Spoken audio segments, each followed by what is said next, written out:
Elif'in mutfağına hoş geldiniz. Bugün sizlerle tam kıvamında harika lezzetiyle Kayseri yağlaması tarifini paylaşmak istiyorum.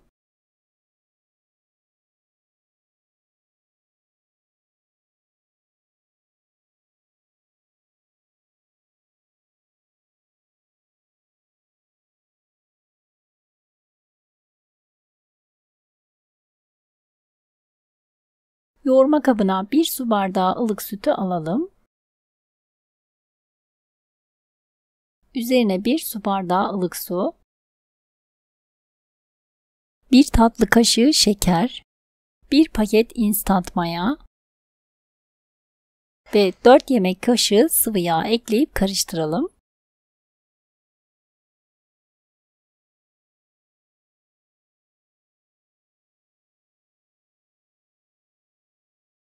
İlk etapta 3 su bardağı un ekledim.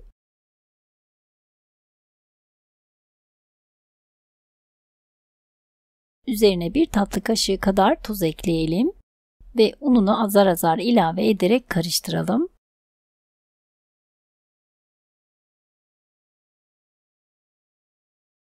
Hamur toparlanmaya başladıktan sonra spatulayı içinden alalım ve ununu azar azar ilave ederek elimizle yoğurmaya devam edelim. Ben toplamda 6 su bardağından 2 parmak eksik un kullandım. Ele yapışmayan yumuşak kıvamlı bir hamur olması gerekli. Hamur iyice toparlandıktan sonra tezgahın üzerine alalım ve birkaç dakika kadar tezgahın üzerinde iyice yoğuralım. Bu aşamada hafifçe un serpebilirsiniz.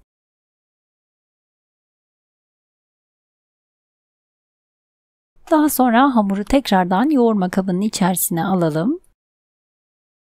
Üzerini kapatalım ve 45 dakika kadar mayalanmaya bırakalım. Mayalanan hamurumuzun havasını alarak tezgahın üzerine alalım.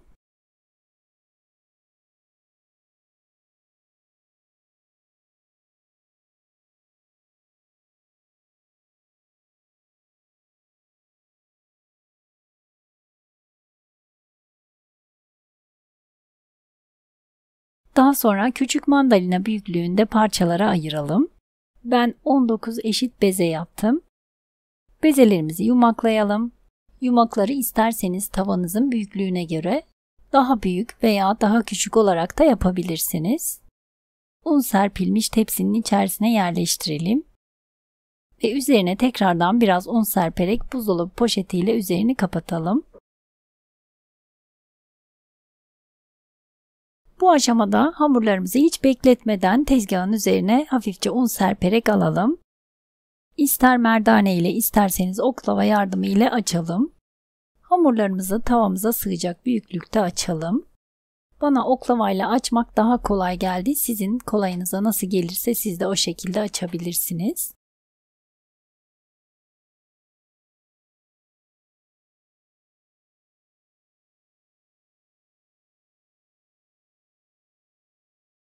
Ben hamurların bir kısmını açtıktan sonra lavaşlarımı pişirmeye başladım. Genişçe bir tavayı ısıtalım. Üzerine lavaşımızı alalım. Videoda gördüğünüz gibi birkaç saniye sonra çevirelim. Her iki tarafını da ara ara çevirerek kısa yakın orta ateşte pişirelim.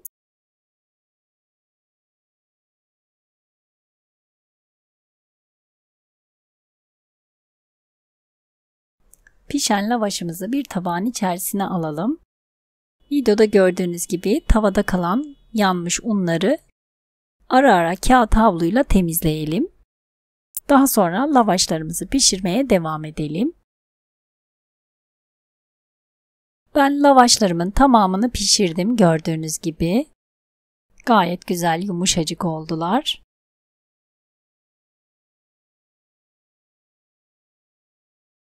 Yağlamamızın harcı için tavanın içerisine yarım çay bardağı kadar sıvı yağ alalım. Üzerine yarım kilo kadar kıymamızı ekleyelim. Kıymanın rengi dönene kadar videoda gördüğünüz gibi kıymayı eze eze orta ateşte kavuralım. Bu aşamada ezerek kavuralım ki topaklanma olmasın.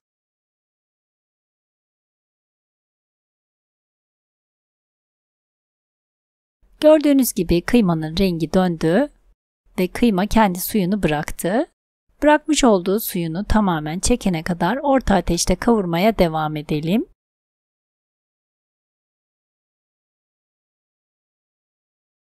Suyunu çeken kıymanın üzerine 1 adet yemeklik doğranmış kuru soğan,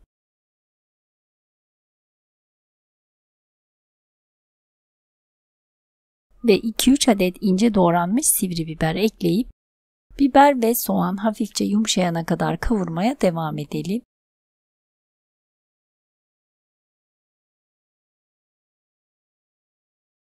Daha sonra üzerine 1 dolu yemek kaşığı domates salçası ekleyip orta ateşte birkaç dakika kadar karıştırarak kavuralım. Benim kıymam az yağlı olduğu için ben 1 dolu tatlı kaşığı kadar tereyağı ekledim. Sizler eğer yağlı kıyma kullanacaksanız tereyağı kullanmanıza gerek yok. Kavurmaya devam edelim. 2 adet orta boy domatesi rendeleyerek ekleyelim. Ve birkaç dakikada bu şekilde kavurmaya devam edelim. Daha sonra 1 tatlı kaşığı kadar tuz, 1 tatlı kaşığı kadar kırmızı toz biber, 1 silme çay kaşığı kadar karabiber ve 1 çay kaşığı kadar pul biber ekledim. Tuz ve baharat miktarını kendi damak zevkinize göre ayarlayabilirsiniz. Daha sonra üzerine 1 su bardağı su ekleyip karıştıralım. Kıvamına göre gerekirse tekrardan su ekleyebilirsiniz. Kısık ateşte 5-6 dakika kadar pişmeye bırakalım. Ben üzerine tekrardan yarım su bardağı kadar su ekledim. Yani toplamda 1,5 su bardağı su kullanmış oldum. Ocaktan almadan önce üzerine birkaç dal ince kıyılmış maydanoz ekleyip karıştıralım. Ve harcımızı ocaktan alalım. Lavaşlarımızı katlayarak videoda gördüğünüz gibi harcın içine batıralım ve servis tabağına yerleştirelim. Üzerine 2-3 yemek kaşığı kadar harçtan ekleyip eşit şekilde yayalım.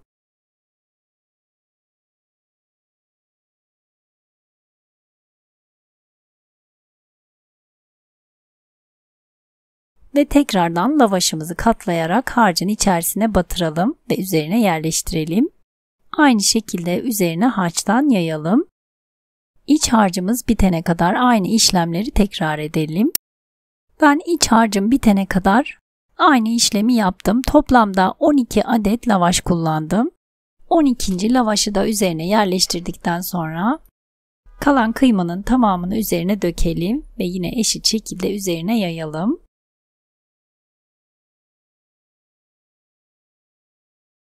Geriye 7 adet lavaşım kaldı. Dilerseniz kahvaltılarınızda tüketebilirsiniz. Kayseri yağlamamızı 4 eşit parçaya bölelim.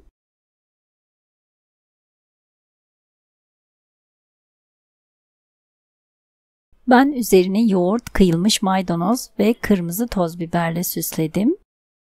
Kayseri yağlamasına yoğurt çok yakışıyor. Sıcak sıcak bol yoğurtla birlikte servis etmenizi tavsiye ederim. Parmak yediren harika lezzetiyle eminim ki sizler de denediğinizde çok beğeneceksiniz. Videomu buraya kadar izleyip beğendiyseniz beğeni, yorum ve paylaşımlarınızla bana destek olabilirsiniz. İzlediğiniz için ve ilginiz için teşekkürler.